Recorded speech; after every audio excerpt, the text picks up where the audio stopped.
Packers at Bears. Packers still favorites despite no Zach Tom, no Mike Parsons, obviously.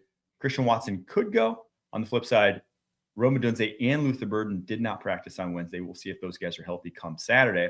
The over-under in this one is 46.5. And what's at stake here?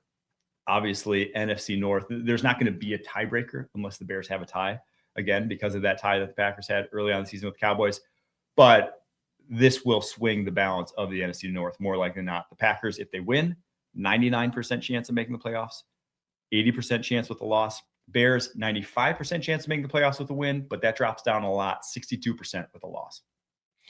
I think this game is going to be really contingent on what Jeff Hafley's plan without Micah Parsons is going to be. I wrote about it yesterday for CBS Sports on what could the defense look like now without their pass rusher, who really helps the entire defense sort of speed up the process for the quarterback. And I think the biggest key to this is going to be Edgerrin Cooper and Quay Walker, because they need that speed on defense, especially in the pass rush department, because they don't have anybody fast on the defensive line.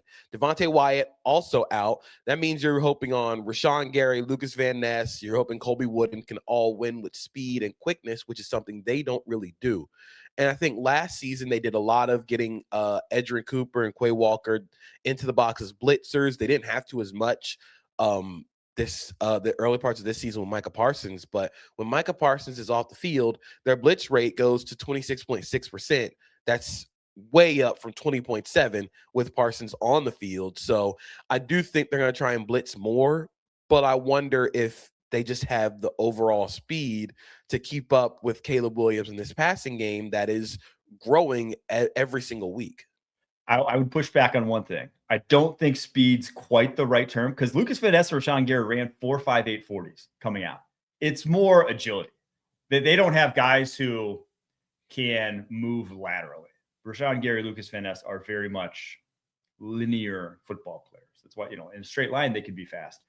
If you ask them to turn or change directions, that's when things break down. And that's where Caleb Williams just feasts. It's like, hey, if you can't mirror a guy like that, if you can't get to balance, change directions, play fluidly in space, he's just going to have all day there in the pocket. Whereas Edgerrin Cooper, Quay Walker are two guys that have that ability. They're like, hey, they're one-on-one with Caleb Williams. It's not just going to end in a clown show. So I agree. I do wonder what their plan is going to be with those linebackers, how much you see them utilize as blitzers, because before you didn't really have to, right? Like it wasn't a necessity, but it feels like it's going to be a necessity here in this one. But then you could leave yourself exposed in the running game. And that's obviously where the Bears have made their hay. They are, last time around, 138 rushing yards. They are second in the NFL this season in rushing yards per game. It is a dominant rushing attack that I expect to be the difference in this football game, is what the Bears do on the ground. The Packers can have answers and shut that down. They have a chance of winning. But if it looks like the second half of last week's game, 2 weeks ago, I just don't think the Packers end up winning that game. I actually think the difference in this one is going to be Caleb Williams hitting the explosives. Like we saw in that quarterback matchup graphic, Caleb Williams went 16 of 35 in the first game. And I think he started to turn it on as the game kept going. Like we said, if there was an extra quarter, maybe the Bears win that game. But I do think without Micah Parsons, without the threat of speeding up the process for Williams, I think there's going to be more opportunities to hit explosives on the outside edges. I think there's going to be more opportunities to hit those explosives over the middle of the field. I think it's going to be potentially a big game for Luther Burden, especially if Rome Odunze doesn't play. He has been really good over the last few weeks. I think his ability to create separation and then build yards after the catch off of that he's really starting to become the guy that we thought he was going to be coming out of Missouri. And I think that's super cool, and it adds another layer to this offense. So I actually think if Caleb Williams can just hit a couple more explosives to sort of bank on that threat of the passing game after hitting everybody with the run game, I think the Bears are in a really good spot.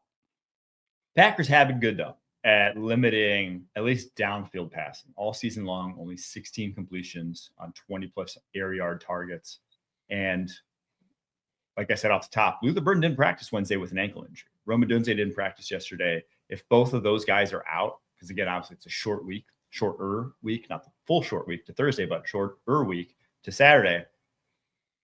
That to me is, I don't see the only way the Packers have a chance. Obviously, they're still favored in this game, but if both those guys play, I will be picking the Bears in this one.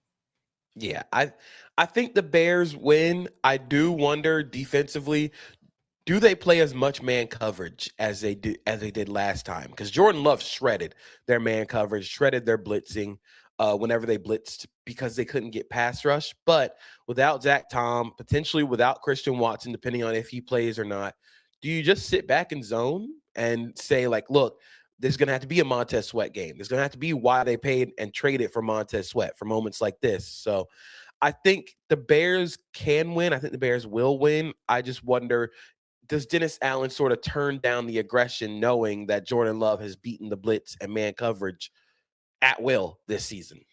Yeah. I do think it's going to be high scoring, though. I think over 46.5 is the other side I like in this one.